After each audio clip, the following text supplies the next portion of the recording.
Assalamualaikum warahmatullahi wabarakatuh. Terima kasih untuk teman-teman semuanya yang sudah mampir di video kami. Semoga teman-teman semuanya sehat selalu, dilancarkan rezekinya, dan bahagia dunia akhirat. Amin ya rabbal alamin.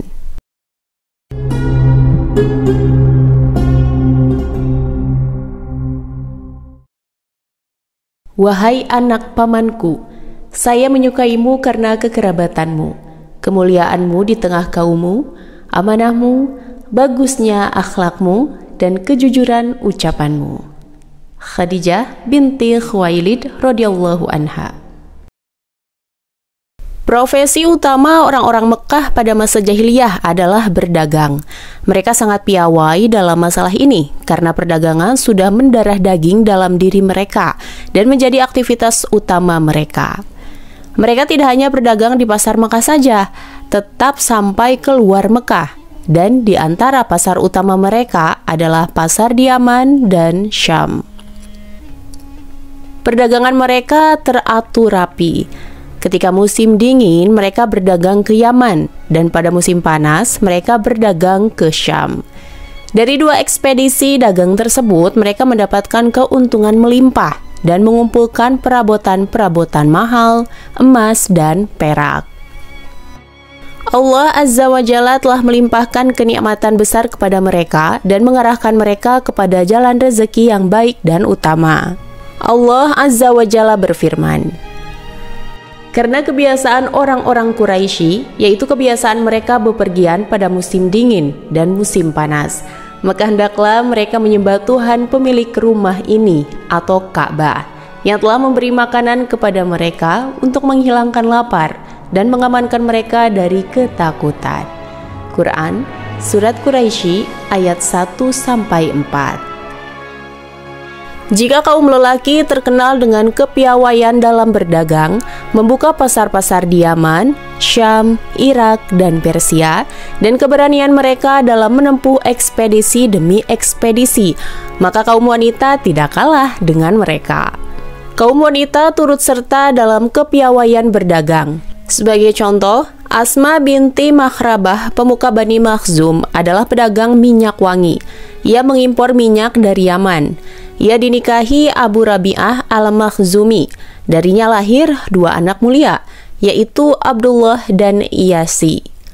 Sepeninggal suami pertama, ia dinikahi Hisham bin al-Mughirah. Dari pernikahannya, lahirlah Abu Jahal. Suami-suami Asma tersebut tidak memandang kesibukan istrinya sebagai aib. Bahkan, kaum wanita sering berlomba dengan kaum lelaki dalam masalah tersebut. Tetapi tidak didapati mereka lebih unggul atau bisa menyamai kepiawaian Khadijah radhiyallahu anha dalam berdagang. Seringkali pula, Khadijah lebih unggul dari kaum lelaki. Pada masanya, kepiawaian Khadijah dalam berdagang tidak ada yang bisa menyamai. Khadijah radhiyallahu anha mulai konsentrasi untuk berdagang setelah suaminya yang kedua meninggal. Allah Azza wa Jalla memberikan berkah pada perdagangan dan harta Khadijah sampai hartanya melimpah dan menjadi buah bibir manusia. Para pedagang di Syam, Persia, dan Romawi seringkali menunggu dagangan Khadijah karena keistimewaannya berupa kualitasnya yang bagus, berasal dari barang-barang pilihan, dan mencakup segala yang dibutuhkan. Lambat laun, barang-barang dagangannya melimpah dan bertambah banyak, sampai ada yang mengatakan, kafilah dagang Khadijah yang membawa barang dagangannya menyamai kafilah dagang Quraisy, baik dari ukurannya, kualitas harganya, dan jumlahnya yang mencakup segala yang dibutuhkan. Baginya, perdagangan merupakan hiburan yang menyenangkan. Khadijah radhiyallahu anha mengatur perdagangannya dari dalam istananya. Ia membagi tugas-tugas tersebut kepada pembantu dan budak-budaknya. Mereka bertugas untuk mencari calon-calon pedagang yang akan dipilih Khadijah untuk membawa dagangannya. Ketika ada perkara yang mengharuskan dipecahkan, Khadijah bermusyawarah dengan keluarga besarnya. Tetapi Khadijah tetap sebagai pengambil keputusan utama. Berdasar pada pikirannya yang matang dan pengalamannya yang luas, ditambah kecerdasan yang jarang dimiliki dan pengetahuannya yang mendalam tentang seluk-beluk manusia. Semua itu ia ketahui dari kerabat-kerabat dekatnya, semisal Hakim bin Hizam bin Khuwailid. Ia bebas dalam mengurusi perdagangannya dan tidak seorang pun berkuasa atasnya, baik dari anggota keluarga maupun dari orang-orang yang ia pilih untuk membawa dagangannya, karena semuanya adalah orang-orang yang amanah. Khadijah radhiyallahu anha bebas untuk beraktivitas, memiliki kewibawaan mulia, berjiwa besar, dan selalu membantu orang-orang miskin dan orang yang membutuhkan. Cita-citanya tinggi, menggelora, dan tumbuh dari jiwa yang jernih. Ketinggian cita-citanya memenuhi pikiran dan mengarahkan kehendak dalam dadanya sesuai yang ditakdirkan kepadanya. Meskipun dirinya selalu menjadi bahan pembicaraan manusia, baik di dalam maupun di luar Arab, tetapi semua itu tidak lantas menjadikannya terjun langsung ke pasar di dalam maupun di luar jazirah. Dia hanya mempekerjakan manusia untuk mengelola dagangannya. Dalam hal ini, ia memiliki berbagai metode, di antaranya dengan memberikan upah tetap kepada mereka. Ia memberikan upah tersebut atas upaya yang mereka kerahkan dalam membeli dan menjual atas namanya. Mereka tidak berurusan dengan keuntungan atau kerugian perdagangan.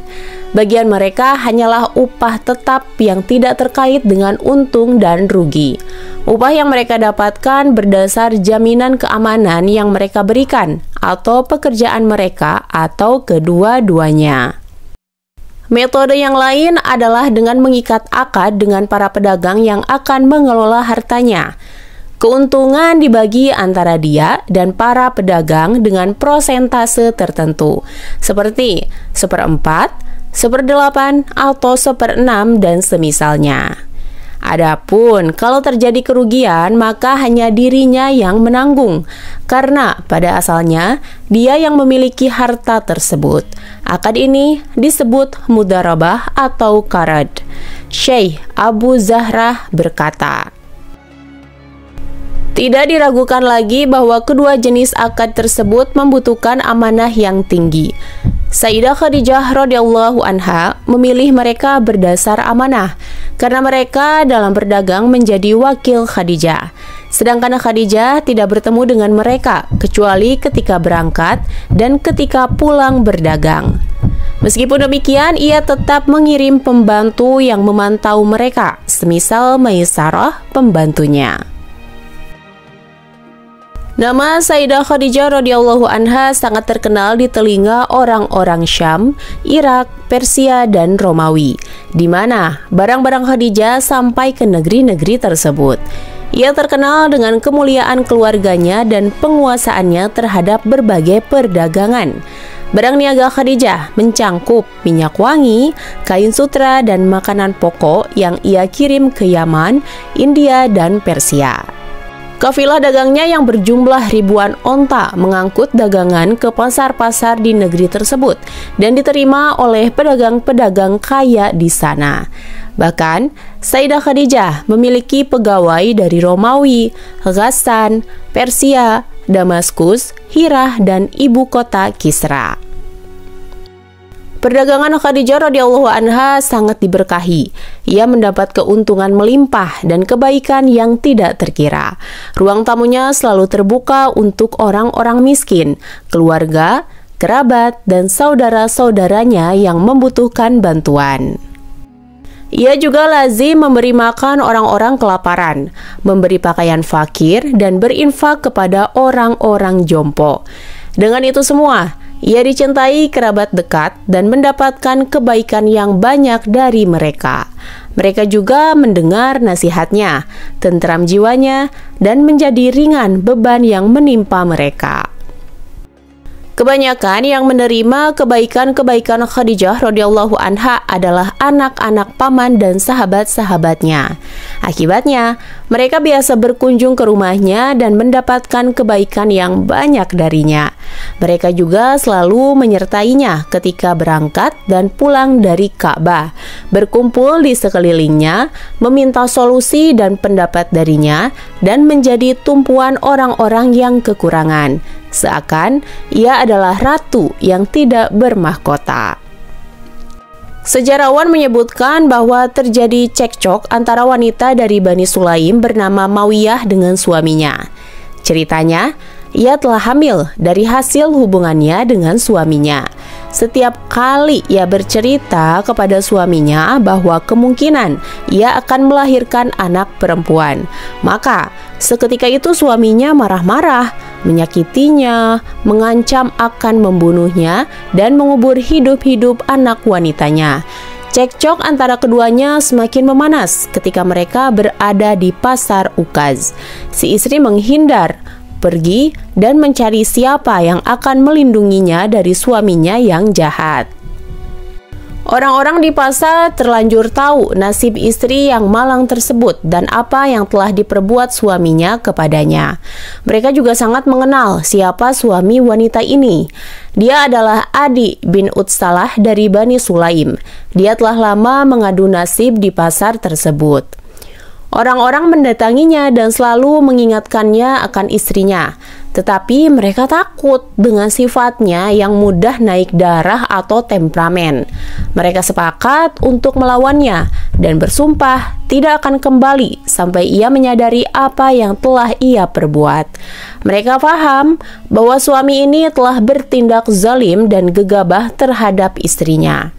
Akhirnya, mereka semua mendatangi wanita tersebut dan memberikan solusi kepadanya agar pergi menemui Warakah bin Naufal. Orang-orang Arab mengenal betul siapa dia, mencintainya, dan segan akan kedudukannya di tengah-tengah orang-orang Quraisy. Tidak diragukan lagi bahwa Warakah adalah pemberi solusi terbaik untuk wanita malang tersebut dan akan memberinya jalan keluar dari kesedihan dan permasalahan yang dihadapinya.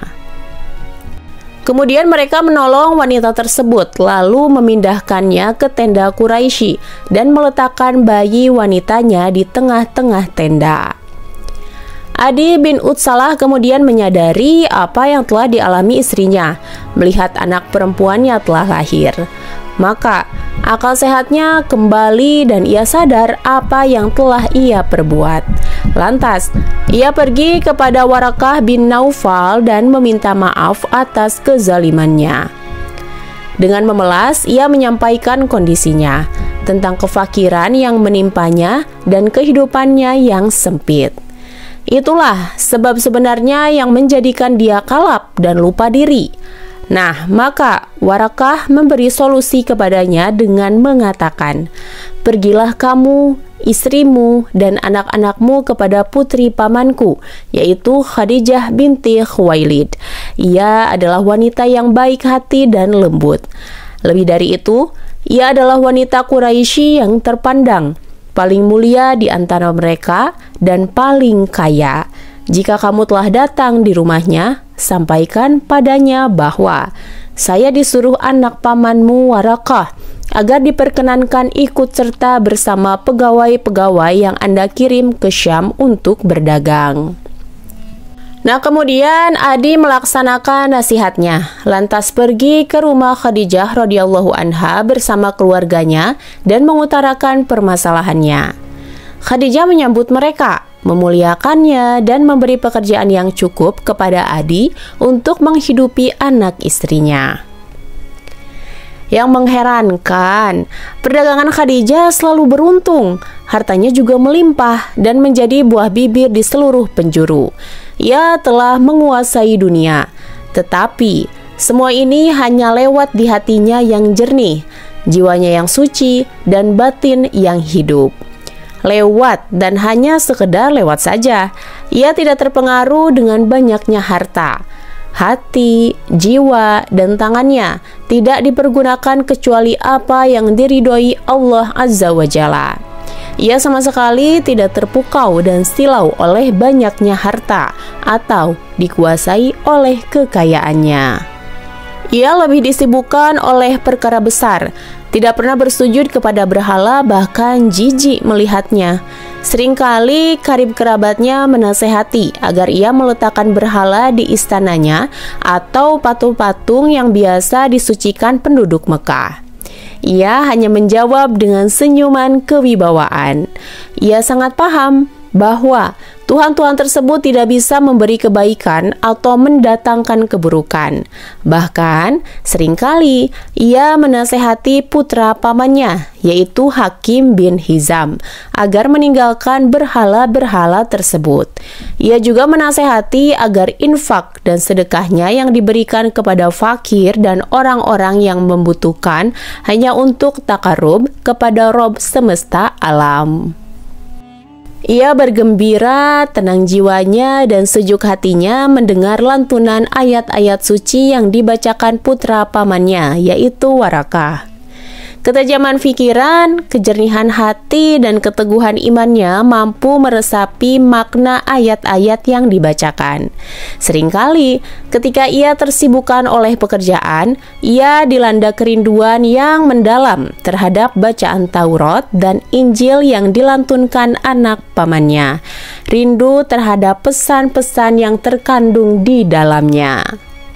Pikirannya melayang dan menerawang alam lain, membiarkan jiwanya yang mulia mendengar anak pamannya bercerita tentang nabi yang akan diutus Allah Azza wa Jalla untuk memberi petunjuk manusia, menyelamatkan mereka dari gelapnya kesesatan, dan memenuhi bumi dengan kelembutan, kasih sayang, serta rahmatnya.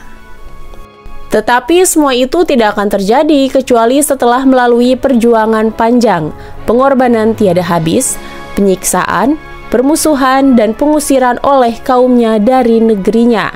Tetapi Allah akan menyelamatkannya dan akan tetap bersamanya sampai kemenangan tiba. Mendengar kisah lelaki yang akan diangkat menjadi nabi tersebut, Khadijah radhiyallahu anha berharap bisa melihatnya, menjadi pengikutnya, dan mempersembahkan apa yang dimilikinya untuk menolongnya. Seakan jiwanya yang suci melihat dengan mata kepalanya sendiri gambaran lelaki yang sempurna, yang terlukis dalam dirinya keagungan ciptaan ilahi yang menakjubkan. Lelaki yang rupawan dan mampu mengajak kepada kebaikan dan kebenaran, serta menganjurkan untuk berbuat mulia dan menepati janji. Menjadi kebiasaan Khadijah radhiyallahu anha untuk pergi ke Ka'bah bersama budak-budak wanitanya, sahabat-sahabatnya. Mereka melakukan sa'i di sana, kemudian duduk-duduk barang sejenak untuk sekedar mengistirahatkan jiwanya yang mulia. Sekembalinya dari sana, ia beranjak ke tempat tidurnya. Syahdan, dalam mimpinya ia melihat matahari turun dari langit Mekah, hinggap di rumahnya, dan memenuhi seisi rumah dengan cahaya. Cahaya itu lantas menembus dinding rumahnya, menyebar dan memenuhi bumi. Ia merasakan dalam aliran darahnya kebahagiaan tak terperi ketika bangun dari tidurnya. Matanya ternganga, ia tertegun dan bertanya pada dirinya sendiri, apa gerangan yang ia lihat? Pikirannya tidak sampai untuk membayangkan makna semua itu, apalagi menghayal wujud matahari yang sedang terbit. Bayang-bayang mimpi itu mengalir di depan matanya, menghujam dalam jiwanya, mengajak dan mengantarkan dirinya untuk segera menemui anak pamannya, yaitu Warakah. Ia memulai kisahnya tentang apa yang ia lihat dalam mimpinya. Berseri-seri wajah bapak tua tersebut. Ia bertakbir mendengar apa yang disampaikan putri pamannya dan berkata, "Bergembiralah wahai putri pamanku, jika Allah membenarkan mimpimu, maka cahaya nubuwah itu akan memasuki rumahmu." Bayangan mimpi itu selalu melintas dalam kepalanya, lalu terurai ke dalam rindu yang melanda dirinya. Setiap ia teringat mimpi tersebut, segera ia berangkat ke Ka'bah, meredam gemuruh rindu dalam dadanya agar hatinya bisa berpikir jernih dan membiarkannya menghayalkan apa saja yang diinginkan. Kemudian Khadijah kembali ke rumah. sementara dirinya telah dipenuhi rasa cinta, kebaikan, ridho, dan kedekatan kepada Allah Azza wa Jalla. Matanya menerawang ke istana tempat tinggalnya. Ia sangat berharap cahaya tersebut memenuhi rumahnya, sebagaimana yang digambarkan guru spiritualnya bahwa cahaya itu akan berada di dekatnya, melihatnya sendiri di rumahnya. Darinya akan keluar pelita kehidupan yang akan menerangi bumi. Ketika hari raya tiba, wanita-wanita Quraisy akan bersiap-siap menyambutnya, berkumpul di Masjidil Haram, berpesta di sana, dan bernyanyi satu sama lain. Tapi sebelum itu, mereka akan berkunjung di rumah Sayyidah Khadijah radhiyallahu anha, menyampaikan salam kepadanya, serta mendapatkan kebaikan dan kemuliaan darinya, lalu keluar bersamanya. Sambil mengerubunginya, mereka mendengar kalimat-kalimat bijak dari lisan Khadijah radhiyallahu anha. Pendapatnya yang jitu dan canda tawanya dengan tetap berwibawa dan mulia. Sesampainya di Baitul Haram dan bertawaf di sana, ia duduk-duduk dan dikerumuni para kerabatnya, mulai dari anak-anak, bibi, dan sahabat-sahabatnya. Di tengah hangatnya perbincangan, mereka dikagetkan dengan suara keras yang berseru, "Wahai para wanita Quraisy, hampir-hampir akan muncul nabi yang sudah dekat masanya. Siapa saja dari kalian yang mampu untuk menikah dengannya, maka lakukanlah." Kerumunan wanita tadi bergejolak, berhamburan ke arah suara dan melemparinya dengan batu.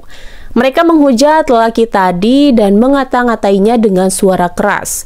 Adapun Sayyidah Khadijah radhiyallahu anha, ia lebih tersibukkan oleh pikirannya sendiri dan tidak peduli dengan tindakan para wanita yang membelanya.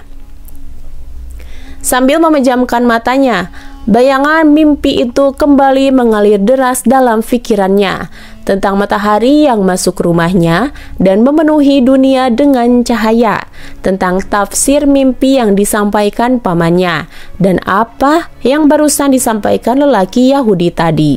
Bukankah semuanya menegaskan bayangan mimpi yang selalu mengalir dalam benaknya? Ia berjalan pelan dengan berat dan menunduk. Mimpi indah tapi aneh itu kembali melintas dalam benaknya, mengulurkan angan-angannya tentang apa yang akan dialaminya dengan mimpi itu. Sungguh misterius. Namun ia segera kembali ke dunia nyata, bermain-main dengan anak-anaknya sampai mereka semua tertidur, lalu kembali mengerjakan rutinitasnya, yaitu berdagang. Namun, lintasan mimpi itu masih saja menghujam dalam dadanya dan melanda jiwanya. Ia hanya berdoa kepada Allah Azza wa Jalla agar memberinya yang terbaik dan diridhoi. Waktu berlalu. Jalanan Mekah memudahkan Muhammad SAW untuk berjalan melewati rumah Khadijah radhiyallahu anha. Ia berharap bisa melihat anak muda tersebut melewati rumahnya. Allah selalu menjaga anak muda tersebut dari waktu ke waktu dan ia semakin bertambah dewasa, bertambah pengalamannya, luas pengetahuannya, serta semakin dalam perenungan dan introspeksinya. Ada kekuatan lain menyertainya, membawanya untuk selalu dekat kepadanya. Jiwanya juga bahagia. Namanya semakin tersohor, semakin bertambah kedudukan, derajat, dan martabatnya di tengah kaumnya. Kebagusan akhlaknya, kejujuran ucapannya, serta jauhnya ia dari perkara-perkara yang tidak berguna baginya, menjadikan penduduk Mekah mendudukannya dengan kedudukan khusus. Ia tidak pernah mencampuri urusan orang dan tidak membicarakan masalah mereka kecuali kalau diminta. Pamannya yaitu Abu Thalib sangat mencintainya layaknya anak sendiri. Tidak berlebihan, banyak para dukun dan peramal memprediksi bahwa anak saudaranya akan membawa urusan besar. Risalah Allah telah menunggunya. Abu Thalib bahagia melihat perkembangan anak saudaranya. Ia berbeda dengan kaumnya, tidak mendekati berhala dan sangat membencinya. Ia hanya menilai bahwa anak saudaranya memiliki gaya berpikir sendiri dan jalan hidup yang berbeda. Muhammad beranjak dewasa, mendekati 25 tahun dari umurnya. Ia tidak lagi menggembalakan kambing dan lebih sering berada di pasar-pasar, mempelajari seluk-beluk perdagangan, dan terkadang berangkat sendiri berdagang. Ia berdagang bukan untuk memperoleh harta banyak, tetapi sekedar untuk mencukupi hidupnya. Tetapi pamannya berbeda pikiran. Ia ingin agar anak keponakannya kaya raya, melihat bahwa dia memiliki kecerdasan dan kepiawaian dalam berdagang, yang andai kata itu dimiliki seseorang, ia akan menghadapi masa depan yang cerah, kaya, dan banyak harta. Suatu ketika Muhammad masuk ke rumah pamannya. Setelah mengucapkan salam, paman dan bibinya menyambutnya dengan hangat, lalu duduk berbincang dengan mereka. Di tengah pembicaraan, pamannya berkata, "Wahai Muhammad, saya ini orang yang tidak memiliki apa-apa. Padahal zaman semakin susah. Tahun demi tahun berlalu, sementara kami tidak memiliki harta apalagi barang dagangan. Lihatlah, kafilah dagang kaummu hampir berangkat ke Syam. Khadijah binti Khuwailid mengutus beberapa orang dari kaummu untuk berangkat berdagang dengan bagi hasil antar keduanya. Dengannya mereka akan mendapat manfaat yang banyak. Andai saja kamu mau datang ke rumahnya, menawarkan diri untuk ikut serta, tentu dia akan segera menerimamu, bahkan mengunggulkanmu atas orang lain, berdasar apa yang ia tahu darimu tentang kesucian dan kejujuranmu." Mendengar penuturan pamannya, Muhammad menjawab, "Ya, semoga saja dia mengutusku untuk berdagang." Kemudian Abu Thalib menimpali, "Tetapi saya khawatir kamu akan dikalahkan orang lain dan dia tidak memedulikanmu." Diriwayatkan bahwa di waktu yang lain, Muhammad meminta izin pamannya untuk datang ke rumah Khadijah radhiyallahu anha, dan pamannya mengizinkannya. Karena cemas jikalau Khadijah menolak tawarannya, maka Abu Thalib mengirim budak perempuannya, yaitu Nab'ah, untuk menyampaikan hasil pertemuan Muhammad dengan Khadijah. Setelah mengetahui hasil pertemuan Muhammad dengan Khadijah, Nab'ah segera pulang memberi kabar gembira kepada tuannya. Abu Thalib merasa tenang dengan hal tersebut. Seketika, kecemasan yang sebelumnya menghantuinya hilang.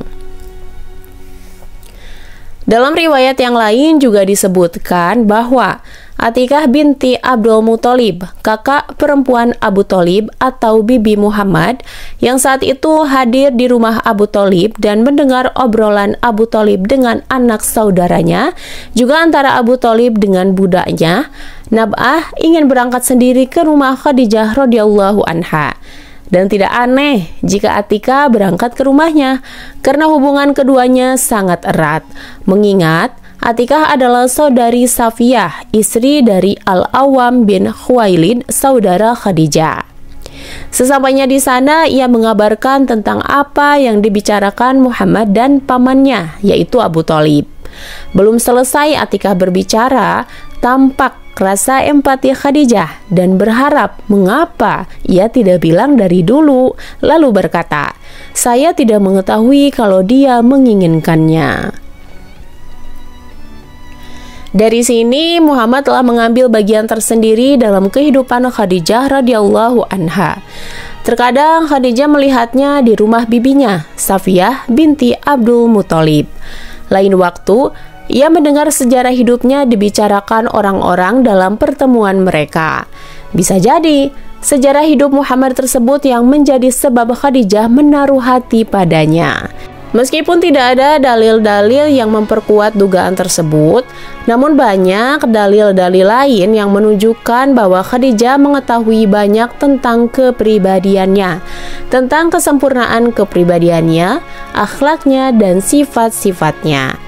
Semua itu menjadikan Khadijah berpikir tentangnya, bahkan berharap Muhammad SAW bisa menjadi suaminya. Masyarakat Mekah bukan masyarakat yang padat, sampai kabar kepribadian seseorang tidak diketahui. Bahkan, masyarakat tersebut masih sempit. Masing-masing orang saling mengenal, ditambah mereka masih satu kakek dan masih satu kerabat. Khadijah radhiyallahu anha sendiri mengutus seseorang untuk memanggil Muhammad untuk menjelaskan tentang pekerjaan yang akan dia laksanakan serta upah yang didapatkan. Ia memulai pembicaraannya dengan berkata, "Saya ingin mengutusmu untuk berdagang, karena saya mendengar darimu tentang kejujuran ucapanmu, besarnya amanahmu, dan mulianya akhlakmu. Dan saya akan memberimu upah 2 kali lipat dari upah rata-rata yang saya berikan kepada pegawai lain dari kaummu." Abu Zahra berkata, "Kami telah meneliti dari berbagai literatur bahwa Khadijah radhiyallahu anha memilih Muhammad untuk memperdagangkan hartanya adalah atas keinginannya pribadi.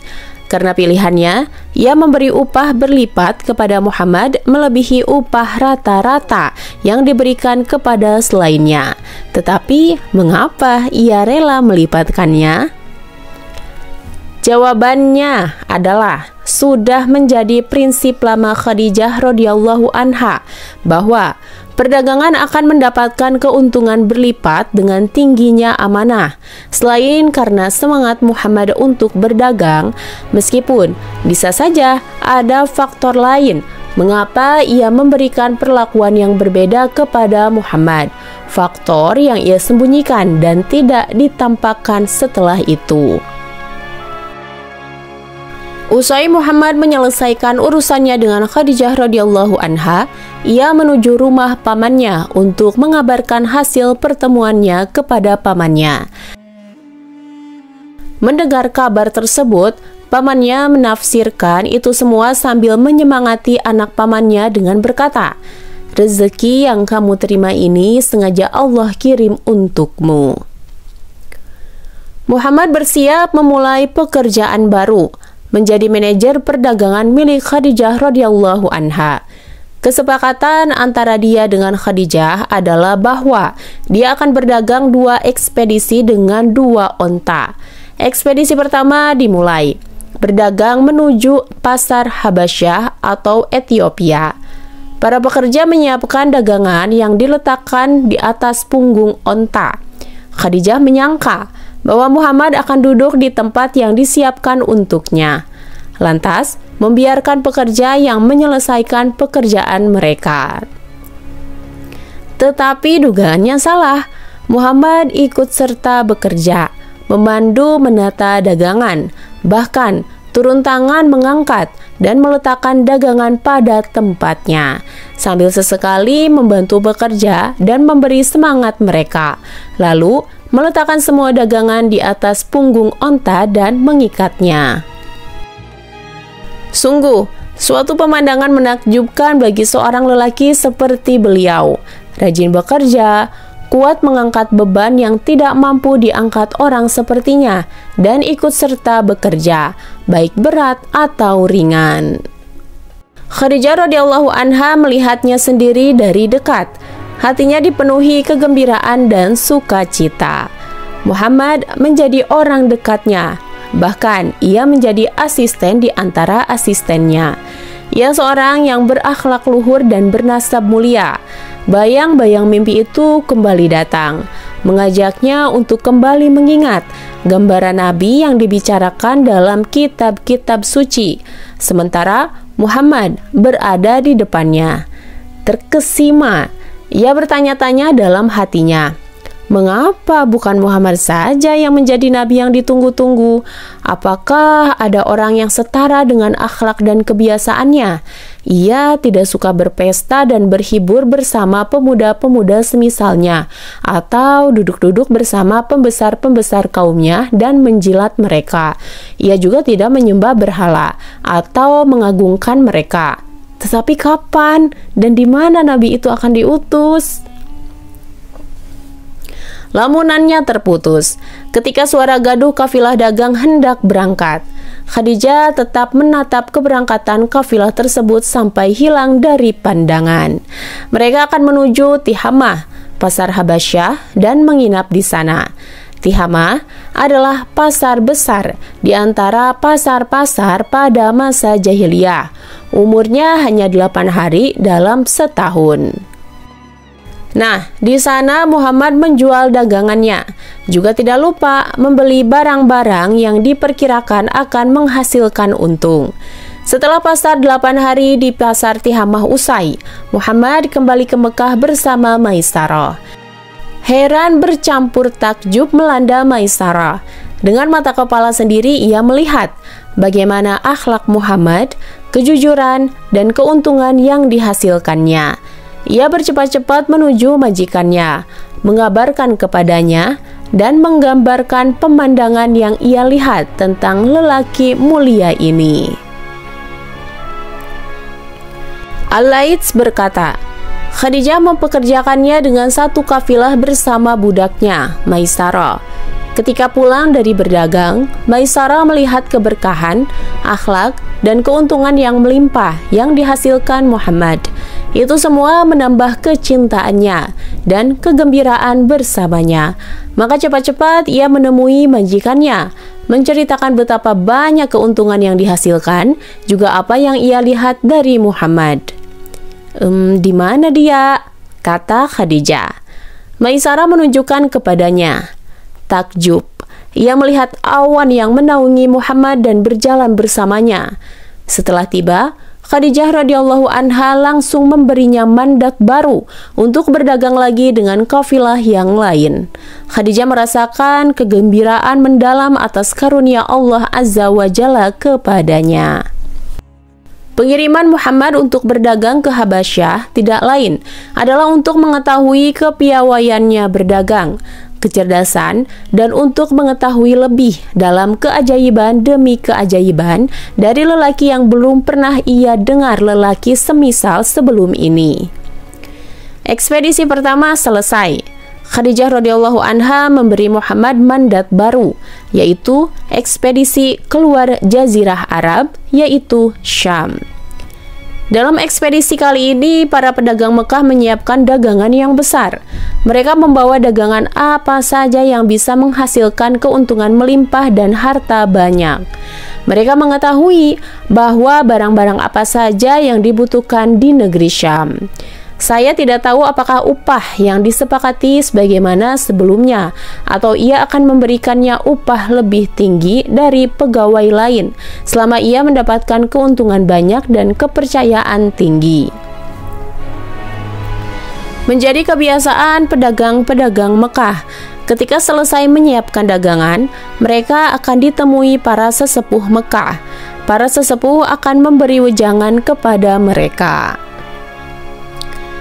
Tidak ketinggalan juga paman-paman Muhammad yang diketuai oleh pamannya tercinta, yaitu Abu Thalib. Beliau memberi semangat Muhammad dan menasehatinya tentang apa saja yang harus dilakukan di perjalanan nanti. Begitu juga rambu-rambu apa saja yang harus diperhatikan ketika berjual beli. Kemudian, giliran keluarga dan kerabat yang lain memberinya nasihat, karena mereka lebih makan asam garam dalam perjalanan seperti tersebut. Setelah persiapan tuntas, kafilah berangkat. Muhammad disertai oleh pembantu Khadijah radhiyallahu anha, yaitu Maisarah. Ia telah diwanti-wanti oleh majikannya agar jangan membangkang perintah Muhammad atau menyelisihi pendapatnya, dan agar selalu membantunya dalam segala hal. Sesampainya di Basrah, kota di selatan Syam, para pedagang mulai menawarkan barang-barang dagangan mereka. Tetapi Muhammad tidak langsung menjual barang-barang dagangannya. Terlebih dahulu ia keliling pasar untuk mengetahui seluk-beluk jual beli, baru kemudian menjual dagangannya. Diriwayatkan bahwa orang-orang di Syam mencari-cari barang-barang dagangan Khadijah radhiyallahu anha karena keunggulan kualitasnya. Di sana, Keajaiban-keajaiban Muhammad muncul juga kepiawaiannya dalam berdagang dan berinteraksi dengan manusia. Dikisahkan, ada seorang tokoh Syam yang berwibawa berselisih dengan Muhammad. Ia berkata kepada Muhammad, "Bersumpahlah dengan Lata dan Uzza." Mendengar itu, Muhammad menjawab, "Saya tidak bersumpah dengan keduanya selamanya, karena saya memiliki prinsip sendiri, maka tinggalkanlah keduanya." Kemudian orang yang tadi menjawab, "Kalau begitu saya ikut pendapatmu." Kejadian penting yang tercatat dalam perjalanan tersebut adalah suatu ketika Muhammad berteduh di bawah pohon dekat gereja rahib yang bernama Nastura. Ketika rahib melihatnya, ia bertanya pada Maisarah tentang lelaki yang ia lihat. Maisarah lalu menjawab bahwa dia adalah lelaki Quraisy yang paling mulia. Rahib tersebut melihat tanda-tanda kebaikan pada dirinya, kemudian meneliti tanda-tanda kenabian yang ada padanya sebagaimana disebutkan dalam kitab-kitab samawi. Lantas ia berkata kepada Maisarah, "Orang ini adalah nabi di antara nabi-nabi yang telah diutus." Di samping itu, Muhammad menjual semua dagangan dan membeli barang-barang yang diperlukan dan bisa dijual kembali di pasar Mekah. Setelah urusan tuntas, ia bersiap-siap kembali ke Mekah di tengah siang yang sangat panas. Keajaiban kembali datang. Awan-awan berkumpul dan menaungi Muhammad, sedangkan ia mengendarai ontanya. Sampai-sampai orang-orang mengatakan, 2 malaikat menaungi Muhammad. Karena kejadian itu belum pernah terjadi sebelumnya sama sekali. Setibanya kafilah di Wadi Mari Dahran dekat Mekah, Maisarah berkata kepadanya, "Wahai Muhammad, pergilah dan segera temui Khadijah radhiyallahu anha dan beritahukan kepadanya tentang karunia Allah yang diberikan kepadanya melalui tanganmu." Maka Muhammad berjalan layaknya orang-orang yang pulang dari berdagang. Kafilah terus berjalan sampai mereka menderumkan ontanya di luar Mekah. Seperti biasa, mereka disambut oleh pemuda-pemuda Mekah. Para wanita-wanita Quraisy juga demikian. Mereka berdiri di loteng-loteng rumah untuk melihat rombongan kerabat-kerabat mereka yang baru pulang dari Syam. Muhammad masuk Mekah di tengah siang yang sangat panas. Khadijah radhiyallahu anha sebagaimana wanita lain juga melongokkan kepalanya dari lantai atas rumahnya. Ia melihat Muhammad mengendarai onta merah. Terkesima, lagi-lagi ada awan yang menaunginya. Hatinya berdecak kagum, bertambah mulia kedudukan Muhammad baginya. Sesampainya di Mekah, Muhammad tidak langsung datang menemui Khadijah radhiyallahu anha.